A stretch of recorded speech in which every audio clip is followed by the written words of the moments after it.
Hey guys, it's Mel over at the Cedar Trail, and if you've seen my last couple of videos, you've seen that I've been talking a lot about chickens, which has led to one of the viewers asking, are any other birds good for homesteading?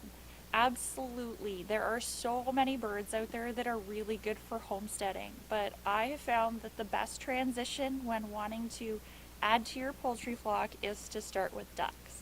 Ducks are pretty low maintenance and they just require a little bit more attention than chickens. So if you feel like you can move on from your chickens, that you've got a good hold on them, then definitely proceed on to ducks.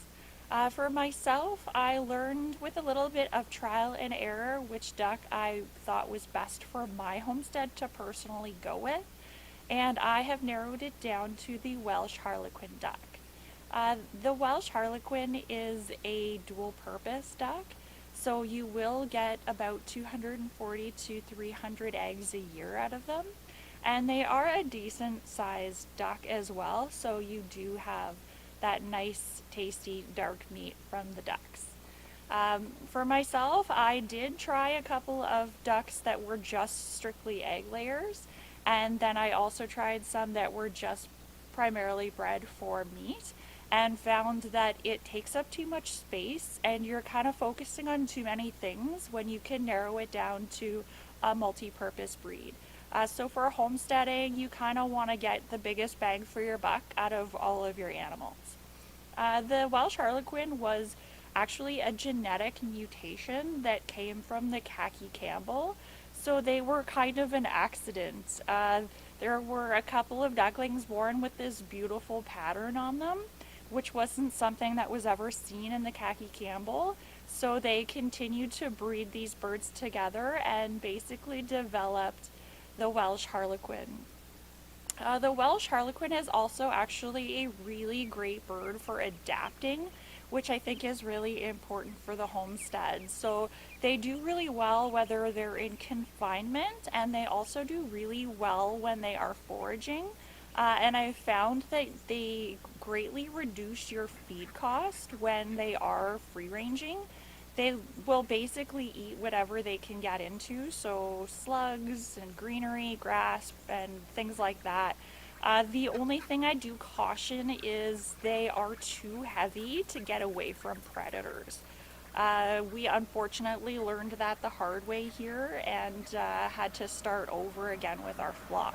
But if you do plan on letting them just go free range, then I would definitely suggest some sort of guardian to go with them.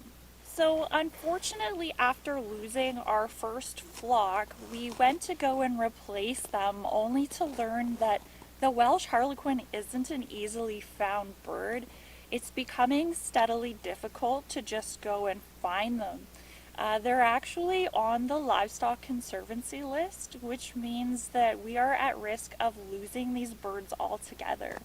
And seeing as they are such a great multi-purpose homesteading bird, I've strictly decided to exclusively breed just Welsh Harlequin in hopes that we can actually raise the numbers on these fantastic birds. I'm here with a few of my Welsh Harlequin ducks. And as you can see, they have this beautiful freckling pattern down their backs. This is where they get the name Welsh Harlequin. They do happen to come in two color varieties, which is a gold and a silver. You can see the hen closest to the water bowl here. She is actually of the gold variety, while the other hen happens to be of the silver variety. Just a slight different coloration in the feathers, as one tends to be more warmer and in the gold tones, and the other tends to be more cooler in the silver tones. And then we of course have our drake, let's not forget about him, and he will always have that iridescent green head. They do make wonderful parents as well, which for me, being a homesteader, is one less job out of my hands. If I can leave it up to these guys to raise some beautiful little ducklings for me, then why not? They do originate in Wales, so they are a cold hardy bird. They do really well in the cold, and they're notorious for having a bath whether it's -30 out or +30 out. They are a sweet, inquisitive, and calm by nature duck. They tend to make really great mothers as well. So they do go broody, and they'll take all the work off your hands by hatching a brood of sweet little ducklings all on their own. Definitely a great addition to any homestead. If you are looking to add to your flock, why not try the Welsh Harlequin duck? Thanks for joining us at the Cedar Trail, guys. Until next time, bye.